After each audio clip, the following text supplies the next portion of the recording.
Agora você pode fazer parte do clube de membros do Spurgeon TV. Esses são e-books já disponibilizados para os membros do canal.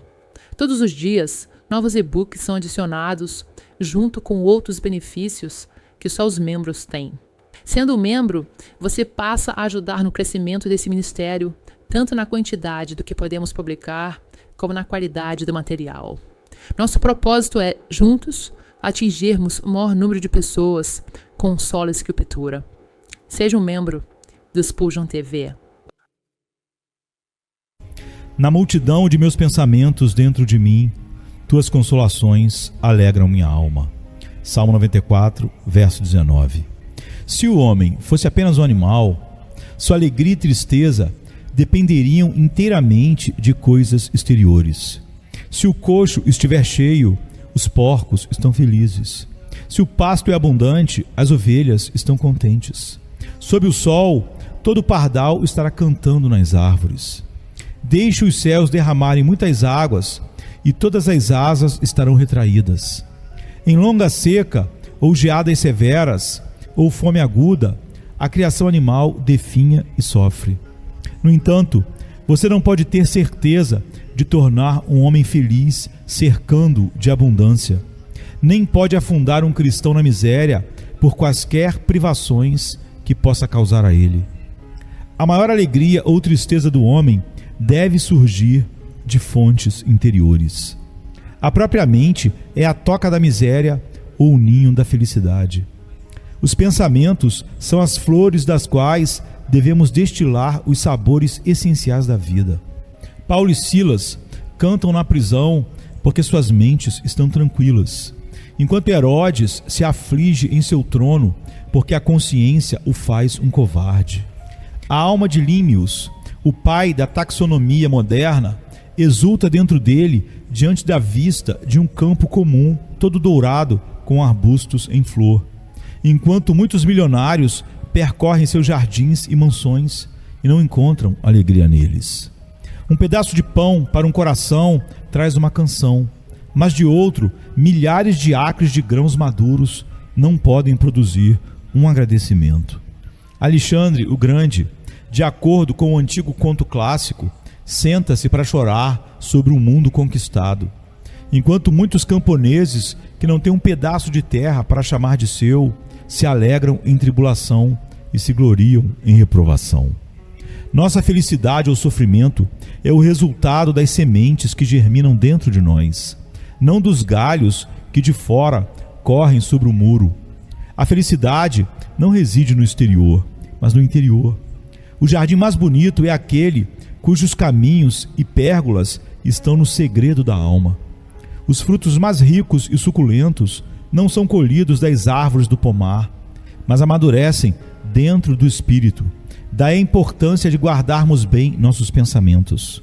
Mas este é o trabalho e a dificuldade, pois os pensamentos são coisas instáveis, indisciplinadas como os cavalos selvagens das planícies, volúveis como as ondas do mar, rápido como as asas da andorinha, impetuosos como o furacão, mutáveis como as nuvens do céu.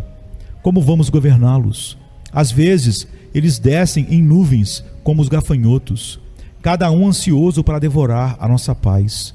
Eles uivam como os lobos ao entardecer, eles uivam como cães famintos.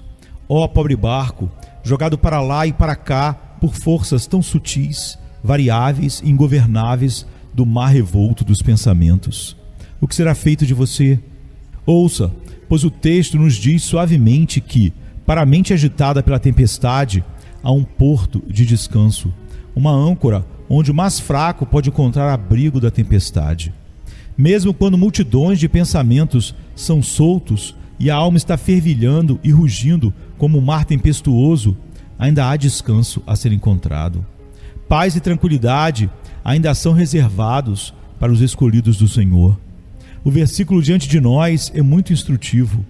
Ele é como um oásis para viajantes no deserto, uma ilha ensolarada para navegantes cansados. Na multidão de meus pensamentos dentro de mim, teus consolos alegram minha alma. Este texto pode ser interpretado de várias maneiras. A mais natural seria, eu acredito, referir-se a pensamentos tumultuosos na noite de provação. Existem ocasiões em que somos gravemente testados com problemas de uma ordem incomum. E então, muitas vezes acontece que as comportas da nossa mente e julgamentos são abertas. E nossos pensamentos liberados em um turbilhão sem ordem nos atacam, espumando e ameaçando. Esses pensamentos seguirão uns aos outros como rajadas de uma tempestade furiosa.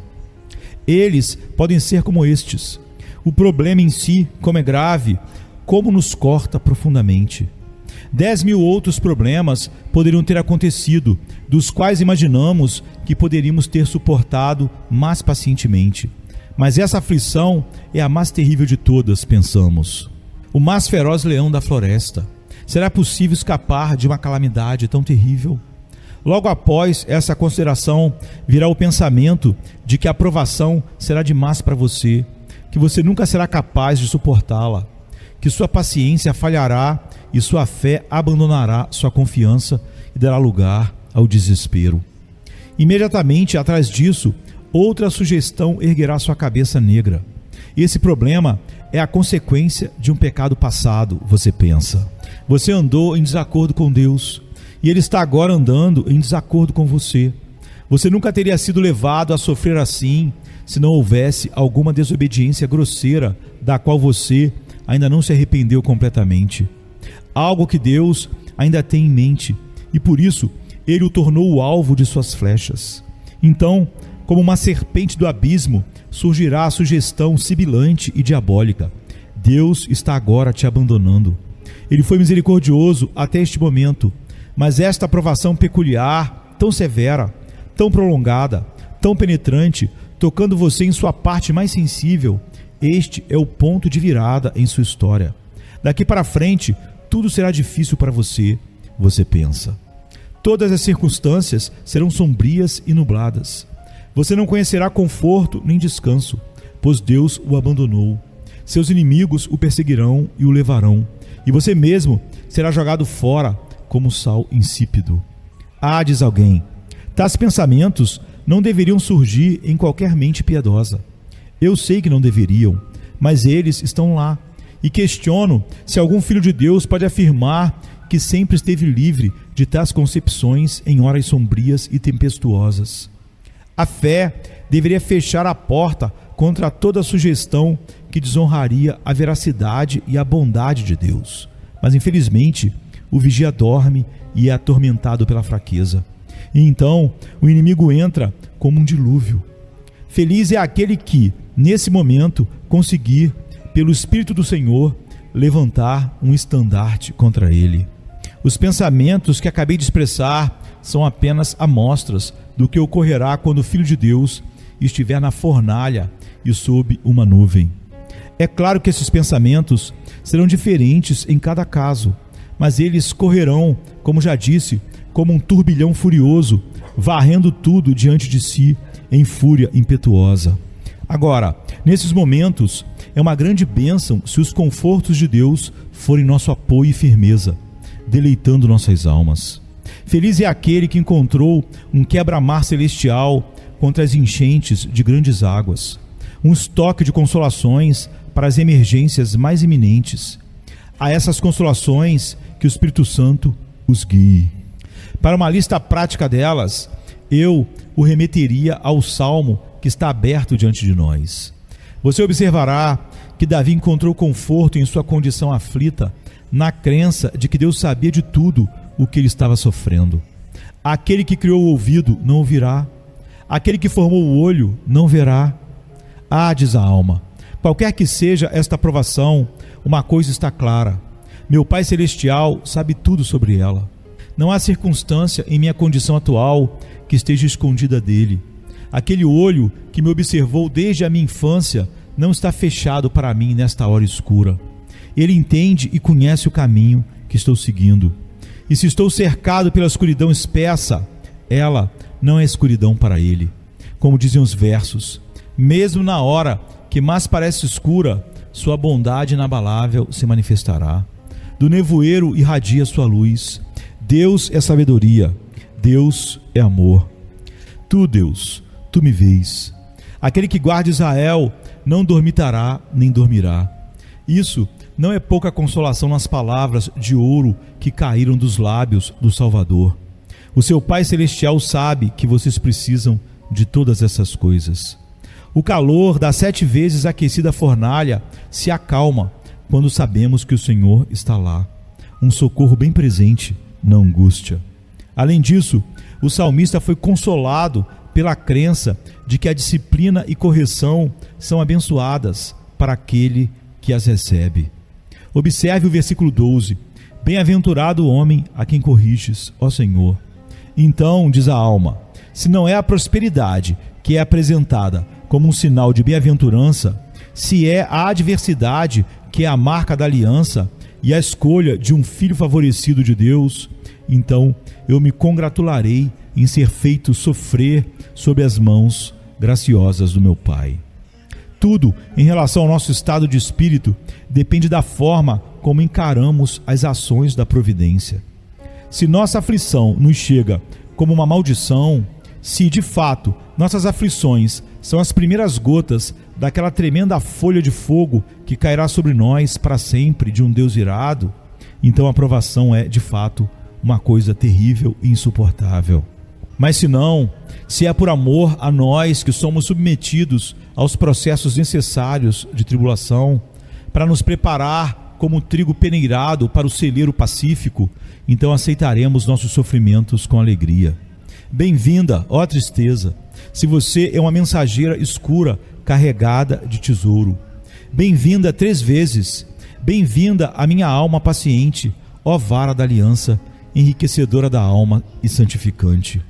Aqui, amados, está uma segunda consolação que revive a alma desfalecida quando pronta para desmaiar no meio do calor e do peso de pensamentos opressivos. O salmista continua a declarar que toda adversidade terá um fim feliz. O juízo voltará à justiça e todos os retos de coração o seguirão. E então, diz o Espírito, embora eu possa ser derrubado hoje e seriamente afligido, e embora os ímpios estejam à vontade e se espalhem como árvores verdes, ainda assim há um fim designado quando o machado será para a raiz dos ímpios e quando a glória será para os santos aflitos e pobres. Uma visão do fim nos faz julgar corretamente todo o assunto. Tudo termina bem. Se o cálice não é veneno, mas remédio, então sua amargura será doçura para mim. Se a lavra não é para uma semeadura de sal sob a maldição da desolação, mas para uma estação de semeadura da graça com uma colheita de felicidade, então continue a lavrar, ó Senhor. E embora as fendas rasguem minha alma, seja assim, porque o fim compensa tudo, e portanto, seja feita a tua vontade. O salmista, ainda mais no meio de suas dificuldades, manteve-se na crença na fidelidade de Deus. Eu chamo sua atenção na exposição para a forte declaração do verso 14. Porque o Senhor não rejeitará o seu povo, nem desamparará a sua herança. Se pudéssemos acreditar que é possível que Deus permita que seus filhos escolhidos pereçam e que aqueles que confiam nele possam, em certas circunstâncias, ser confundidos, poderíamos muito bem envolver nossos rostos em saco e cinza e seguir nosso caminho na miséria, como escravos do desespero. Mas o Senhor nunca abandonou completamente um de seus servos até agora, e nunca o fará. Quando todas as suas ondas e marés passaram por Davi, ainda assim o Senhor estendeu sua bondade durante o dia e deu a seu servo uma canção durante a noite, pois Deus era a saúde de seu semblante e seu Deus para sempre e sempre. O Senhor fez com que seus servos suportassem muitas e grandes provações. Eles passaram pelo fogo e pela água, mas em todos os casos o braço libertador foi desnudado. E em sua extrema necessidade, a oportunidade de amor certamente chegou. Alegre-se então, ó você que está perturbado com uma multidão de pensamentos problemáticos, e deixe a infalível fidelidade do seu Deus deleitar sua alma. Mais uma vez neste salmo, Davi relembra sua própria experiência passada. Se o Senhor não tivesse me ajudado, eu já estaria morando no silêncio da morte. Quando eu disse, estou caindo, Ele me segurou e me salvou pela sua misericórdia. Quantas vezes você e eu não encontramos uma maneira mais rápida de renovar nossa esperança do que lembrando dos dias anteriores e dos anos de misericórdia passada? Nós dizemos, Ele não estava comigo no campo de batalha para me livrar da agitação do povo. Não encontrei misericórdia quando fui profundamente humilhado. Não encontrei segurança sob a sombra de suas asas quando a tempestade dos terríveis assombros me atacou. Ele que me permitiu erguer tantos Ebenézeres nos dias passados, não me ajudou até agora para me envergonhar no final. Ele não revelou toda essa bondade e verdade para mim, apenas para que Ele, afinal, possa me envergonhar da minha esperança. Não temos que lidar com um Deus mutável, oh não. Certamente, Ele completará a obra que sua sabedoria começou. Todo o seu poder será usado para finalizar a obra da graça divina. Pensamentos como esses, nos momentos em que nosso coração está muito ansioso e preocupado, não apenas ministram consolo, mas também uma profunda e grande tranquilidade, e até mesmo uma exaltação sagrada, como nosso texto diz. As tuas consolações deleitam a minha alma, quando as minhas inquietações me fazem sentir oprimido.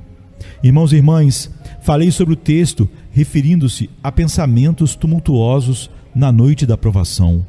Permitam-me lembrar que será igualmente correto referi-lo a pensamentos perplexos e períodos de dilema. O caminho da vida para alguns homens é notavelmente direto. A partir de suas circunstâncias e arredores, eles raramente têm dúvida sobre o caminho do dever. Mas com muitos outros, o caminho estreito é, aparentemente, muito semelhante ao caminho dos filhos de Israel pelo deserto, para frente e para trás, de um lado para outro, progressivo, retrógrado e parado. Muitas vezes chegamos a uma encruzilhada onde a sabedoria humana fica em estado de perplexidade quanto a saber se escolhe o caminho da direita ou o esquerdo. Dois caminhos podem parecer igualmente corretos moralmente, mas a escolha de qualquer um deles pode envolver as consequências mais solenes em relação ao nosso futuro. Suponho que quase todo cristão já teve que procurar por sinalizações e às vezes não encontrou nenhuma. Ele se sentiu como um viajante na floresta inexplorada da Austrália e foi obrigado a se ajoelhar e clamar a Deus para que pudesse ouvir uma voz atrás dele dizendo: "Este é o caminho, ande nele." Eu posso estar me dirigindo a alguns de vocês hoje que estão perplexos com uma multiplicidade de pensamentos conflitantes sobre seu caminho na vida. Você não sabe o que fazer. Um certo plano se sugeriu e por um tempo pareceu o melhor caminho para você, mas agora sua mente oscila, pois outro caminho se apresenta e há muito a dizer em seu favor. Você está confuso, não consegue ver a pista da providência, está perdido como num labirinto. Na verdade, neste momento, você está muito desanimado, pois tentou várias maneiras e métodos de escapar de sua dificuldade presente, mas foi decepcionado onde esperava alívio. E provavelmente, aquilo que você está prestes a tentar terminará em decepção também. Seus pensamentos cercam você como abelhas ou como as moscas da praga do Egito. Eles preocupam, mas não ajudam você. Você está distraído e seus pensamentos não têm ordem, pois enquanto eles se inclinam em uma direção neste momento, arrastam você na direção oposta no segundo seguinte. As correntes se encontram e o torcem como no redemoinho. Agora, meu caro amigo perplexo, em um momento como este, sua situação pode lembrá-lo dos filhos de Israel no Mar Vermelho, com o mar diante deles e as rochas de cada lado, e os cruéis egípcios atrás. E você deve imitar a ação deles e ficar parado e ver a salvação de Deus. Mas você responde: não posso ficar quieto, estou muito agitado. Irmãos e irmãs, deixem a paciência ter seu trabalho perfeito. Na quietude estará a sua força. Ainda assim, você responde: meu espírito é inquieto e impetuoso. Gostaria de poder ficar calmo, pois então poderia julgar melhor minha posição e provavelmente descobrir o caminho de escape. Mas estou perturbado, perplexo, jogado para cima e para baixo, distraído. Ai, o que devo fazer? Então ouça o texto: na multidão de meus pensamentos dentro de mim, suas consolações alegram minha alma. Volte seus olhos para essas coisas profundas de Deus, que tem um poder divino de acalmar o tormento de seu espírito. Cesse de uma consideração demasiadamente ansiosa das coisas que são vistas e temporais, e contemple pela fé as coisas que são invisíveis e eternas. Lembre-se de que seu caminho é ordenado por um poder superior à sua vontade e escolha. O decreto eterno de Deus determinou cada passo seu. Acredite que a sabedoria, não o destino cego, mas a sabedoria ordenou os limites de sua habitação e fixou sua posição e condição tão definitivamente que nenhuma inquietação sua pode mudá-los para melhor. Na ordenança de Deus, toda a sua história é fixada para assegurar sua glória e o lucro de sua alma. Sua tristeza presente é o broto amargo de uma alegria maior. Sua perda transitória assegura seu ganho eterno e sem fim. Como me alegro em crer que o Senhor escolherá a minha herança por mim. Todas as coisas são fixadas pela mão do Pai, por nenhum decreto arbitrário e severo, mas por seu conselho sábio e ternura. Ele que nos amou antes da fundação do mundo, determinou imutavelmente todos os passos de nossa peregrinação. Por que então se perturbar? Há uma mão no leme que conduzirá seu navio com segurança entre as rochas, os bancos de areia, as ansiadas e os faróis, através da neblina e da escuridão, seguramente para o porto desejado. Nosso piloto nunca dorme e sua mão nunca relaxa seu controle. É uma coisa abençoada, depois de ter mexido e se intrometido nos assuntos da providência como não deveria, deixá-los de lado e lançar seu fardo sobre o Senhor. Muitas vezes, em minha curta carreira em conexão com esta igreja e com as muitas obras de Deus confiadas à minha responsabilidade, fui trazido à pura perplexidade. Considerei e julguei e fiquei perplexo. E então, descobrindo minha grande tolice, me sobrecarregando com muito serviço, finalmente, pela sua graça, resolvi colocar minhas preocupações na prateleira e disse ao Senhor: nunca mais vou me preocupar com este assunto. Tu deves julgar e trabalhar para o seu pobre servo. Irmãos e irmãs, ouçam meu testemunho. As coisas sempre foram bem comigo quando cheguei a este ponto. Quando me afundei com preocupação, perguntando-me como a faculdade e o orfanato seriam providos e outras 50.000 coisas, as coisas deram errado o suficiente. Mas quando deixei tudo com meu Senhor, Ele trouxe minha justiça como a luz e meu juízo como o meio-dia, como diz Davi neste salmo. Eu vos exorto, portanto, filhos de Deus em dilema, lancem seus fardos sobre Deus, e Ele os sustentará e lhes dará a alegria de contemplar sua sabedoria e seu amor. O texto não exige grande esforço de interpretação, se o lermos como declarando que, quando pensamentos de remorso nos afligem na hora da recordação, podemos encontrar paz nos confortos de Deus.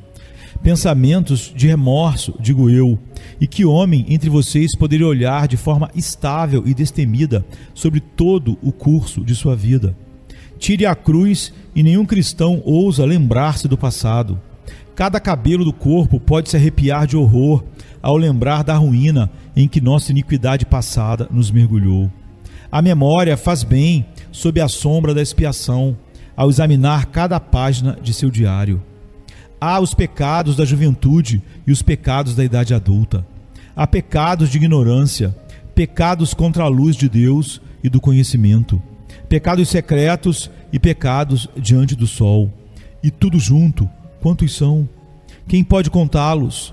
Cometemos ofensas agravadas na medida em que repetimos pecados dos quais nos arrependemos. Pecados, em nosso caso, que vestiram uma tonalidade mais escura por causa das circunstâncias que os fizeram sem desculpa. Quantas vezes nossos caminhos maus foram prejudiciais para os outros? Às vezes, esse pensamento fere como uma víbora, pois podemos ter levado outros ao pecado que ainda não se arrependeram, que estão descendo ao abismo para colher a recompensa dos pecados em que os envolvemos. Ai, As recordações do passado não terminam em sua dor com nossa conversão, pois continuamos a transgredir. Nossos pecados de omissão se elevam como os Andes. Nossos pecados de comissão chegam às nuvens. Pecados contra a igreja e contra o mundo, contra nossas famílias, contra nós mesmos, pecados contra o sangue precioso, pecados contra o Espírito abençoado, pecados contra nosso amoroso Pai. Quem os contará? E quando esses pecados são vistos atentamente pela alma, não apenas olhados superficialmente, mas examinados com arrependimento sincero e honesto, quantas vezes a pergunta surgirá: há perdão para todos esses pecados? É possível que eles sejam apagados? Não é tudo uma ilusão e um sonho que tal iniquidade seja realmente lavada? O pensamento seguirá pensamento, como raios de relâmpago no meio da tempestade, até que a alma seja quebrada em pedaços com desespero, a menos que se volte aos confortos de Deus, que sozinhos podem alegrar a alma penitente. Eis-nos aqui. Há um Deus de misericórdia, de infinita misericórdia, e o maior pecado não pode ser igual à grandeza do seu poder de perdoar. Há uma fonte cheia de sangue, e o poder desse sangue não se esgotou. Jesus é um intercessor vivo.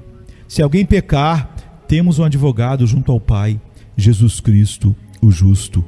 As 5 chagas ainda estão clamando, e embora nossos pecados sejam escarlates, lá está a promessa inabalável de que eles se tornarão brancos como a lã. Embora sejam vermelhos como o carmesim, eles se tornarão como a neve. Irmãos e irmãs, é de grande serviço para a alma voltar frequentemente ao nosso ponto de partida. Nossa primeira contrição é um dos traços mais adoráveis do caráter cristão e deve ser sempre evidente. Devemos sempre estar chorando por causa do pecado, mas as lágrimas devem cair aos pés do Salvador. Devemos chorar porque nossos pecados são perdoados. Devemos descansar em Jesus como pecadores culpados ainda em nós mesmos, não tendo nada mais em que nos apoiar hoje, depois de 20 anos de caminhada com Deus, do que tínhamos no início, pois então tínhamos o sangue expiatório, e não temos nada mais do que isso neste momento como base de nossa aceitação diante de Deus. Ó, que nos apeguemos a isso, que quando muitos pensamentos amargos são despertados em relação ao passado, possamos ver o Salvador vivo apresentando o seu sacrifício expiatório diante do trono de Deus e possamos nos alegrar nele. A palavra deliciar tem neste lugar, no original hebraico, a ideia de dançar, e de fato, nosso coração exulta e salta de alegria diante da visão do sangue e da justiça de nosso Senhor Jesus Cristo. Podemos ficar ousados diante de Deus quando defendemos a justiça de Cristo. Embora nossos pecados sejam muitos, ninguém os imputará a nós. E embora sejam negros, são perdoados. E ninguém ousará acusar quem Deus absolve. Que a minha vida seja um altar, onde teu fogo sempre arde sem parar. Que cada passo revele o teu ser, Cristo em mim, meu viver. Como um rio que flui sem cessar, teu amor vem me transformar. Em cada escolha, em cada olhar, tua verdade vem me guiar. Seja em mim, Senhor, a luz a brilhar, minha razão, meu caminho, meu lugar. Seja em mim o louvor, a eterna canção, tua vontade em meu coração. Que os meus dias sejam pra ti e os meus sonhos reflitam o teu agir, que o meu ser em completa união seja um espelho do teu perdão. Mesmo nas lutas, eu sei que estás, és meu refúgio, minha paz. Meu anseio é teu querer, Cristo em mim vem resplandecer. Seja em mim, Senhor, a luz a brilhar, minha razão, meu caminho, meu lugar. Seja em mim o louvor, eterna canção, tua vontade em meu coração. Nas tempestades quero confiar, que o teu amor vem me sustentar. Na tua graça encontro o valor de ser um servo pra tua glória e louvor.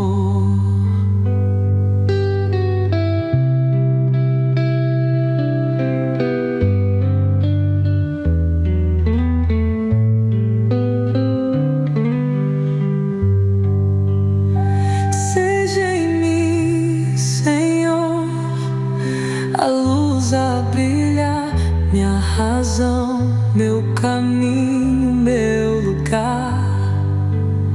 Seja em mim o louvor, eterna canção, tua vontade em meu coração. Cristo, meu tudo, meu viver, que em mim venha sempre ser, até o fim vou proclamar Cristo em mim, meu eterno lar.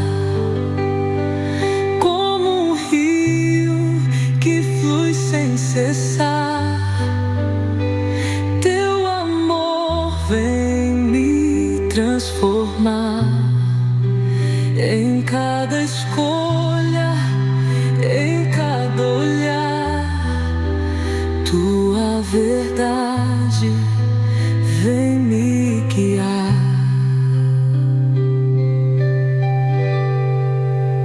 Seja em mim, Senhor, a luz a brilhar, minha razão, meu caminho, meu